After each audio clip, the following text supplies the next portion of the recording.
Song Yadong got the result we all knew he would, and it meant exactly what we thought it would. Absolutely nothing. Deiveson Figueiredo never gave us any reason to think that he would give Yadong a problem. Song Yadong was supposed to win this fight, and that's exactly what happened. This win didn't elevate Song Yadong. It didn't convince us he's now capable of beating anyone in the top 5 that he couldn't beat before.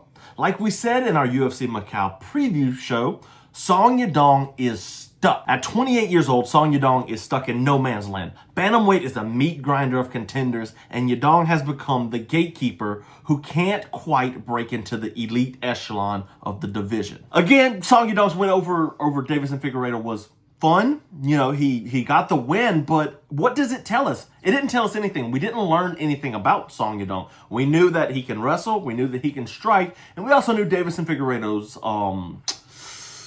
activity is very, very low in this late stage of his career. So this answered every single question we already knew the answer to. It was kind of like a test that you are taking, and the teacher gave you all the answer key for, except this was an entertainment thing and not, pass or fail.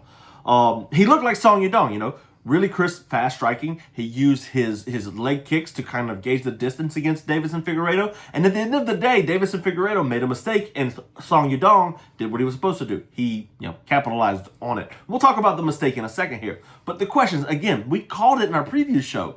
We called the fact that, this doesn't do anything for Song Yadong. This doesn't tell us anything about Song Yadong. He's going to be stuck in place. And it's kind of his fault, if you want to know the truth. He kind of put himself in that situation. He put himself in the spot to where winning this fight, and there's nothing above him that would be even interesting because of how he lost those fights. Do you really want to watch him rematch not Umar. You want to watch him rematch Merab Dvalishvili? Do you want to watch him rematch Sean O'Malley, Petr Yan? No. All those fights were boring because it was just so outmatched, Sean O'Malley might have been the closest one. Do you have any desire to watch him fight Umar? Umar runs through this guy.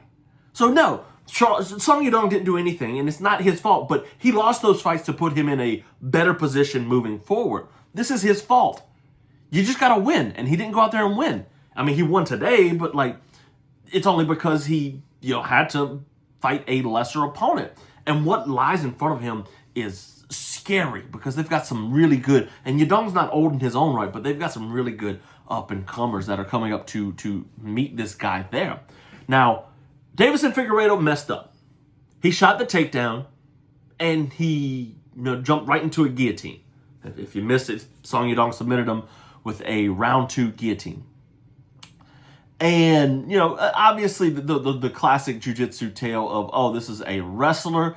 I'm going to go ahead and, sink in the guillotine as he comes in and shoots in on the outside of my leg. Figueiredo did that, tried to pick up the single, and, got his neck snatched up. Where he failed was the fact that he couldn't step over the legs of Song Yadong, and Yadong was able to keep him in that position of a guillotine. You see, if he would have been able to get to side control, he could have fought himself out of that. Now, I do think he kind of tapped a little early. I don't know why he would have done that, but I do think that it was super tight. Could Deiveson Figueiredo have pushed in and kind of started to fight for the position? Yeah, but it is a little harder with gloves and not regular hands like in jiu-jitsu. Kind of get a little bit better of a grip. So again, he couldn't get out of the guillotine. He came in on the side, and it ultimately did him in. Now, again, I mentioned earlier, nothing is good ahead for Song Yadong. I'm going to throw out names out there, and you guys are like, oh, yeah, I see what you mean. Like Peyton Talbot, Mario Batista. Charles Jourdain is probably a winnable fight. But he's not fighting the top 5 of the division. He's already lost to him, He's already lost to these guys. So, what incentive do they have to fight him? I've already beat Song Yadong. I'm going to get a free win. Or if Umar needs to fight somebody in the meantime while Merab and Petr Yan decide what they're going to do, you're going to really take Song Yadong over Umar? No, you're not. So, he's got really, really tough fights ahead for him. And I don't think it's going to end well for him because he's kind of stagnated. Jed Meshew from MMA Fighting pointed out that, it's kind of he's the typical team alpha male fighter, and it would benefit him to kind of go to a different camp and get some new looks, maybe try HET, maybe go see Eric Nixick. They've got a bunch of guys out there that are capable of improving the already good skills Song Yadong has. Because, make no mistake about it, he is a good fighter. He's a very good fighter, but he just lacks the finesse that he needs. And, at the end of the day, that you got to improve, especially in a meat grinder like bantamweight. You've got to improve as a fighter. You've got to get better. You've got to consistently improve because the guys in front of you are improving. Like Corey Sandhagen improved. He can wrestle now. Umar's probably got better striking. Petr Yan, who looked like he was on his way out, ended up being great again. So he has to get some new looks. He has to find somewhere and prove, because this didn't prove anything. He has to prove that he's ready for another level of competition. He might have to fend off some contenders like Lock Dog or Peyton Talbot or whoever, but he's in a bad spot. Now, your co-main event was Alonzo Menifield and Mingyang Zhang, and most of these fights from here on out were kind of meaningless. Menifield is not that great of a fighter. He's going to come in there and he's going to use his athleticism. He's going to bonk you on the head and hopefully put you out. Well, he did that. He fought Zhang Mingyang in front of his Chinese crowd, his hometown, failed. Again, Mingyang is not a good fighter. And he got knocked out by Askar Morozov, who's that, if you remember from a few years ago, that's the guy who faked his record to get into the UFC and like 6 fights that were not real on his record. Yeah, he actually got knocked out by Askar Morozov. This guy's not good. He doesn't move his head. He hits hard, but when you don't move your head, it's impossible to not hit hard. So you got to ask yourself, if you can't deal with athleticism with your skills, what are we doing here? Zhang Mingyang's not a UFC level fighter.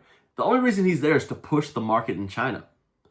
And I get they want to make that East push to kind of get that market and start getting those site fees. But man, I don't know. He's just bad, dude. He doesn't move his head.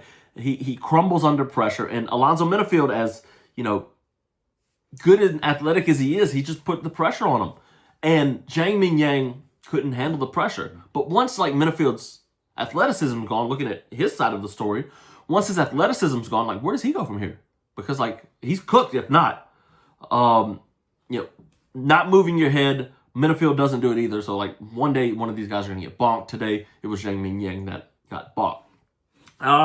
Sergey Pavlovich was next. He fought Taliesin Teixeira, and that's another case of somebody that's really bad and the UFC tried to push him, and we said no, we know this guy sucks, and turns out, yeah, Taliesin Teixeira sucks.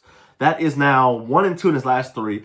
The Tai Tuivasa fight was about the one win that he had was the sorriest thing I've ever seen. He's not good, and he got knocked out by top 5 Sergey Pavlovich, who has good hands, he has good boxing, and we know he's good, but with the physical attributes that we know gives Sergey Pavlovich trouble, Taliesin Teixeira should have beat him.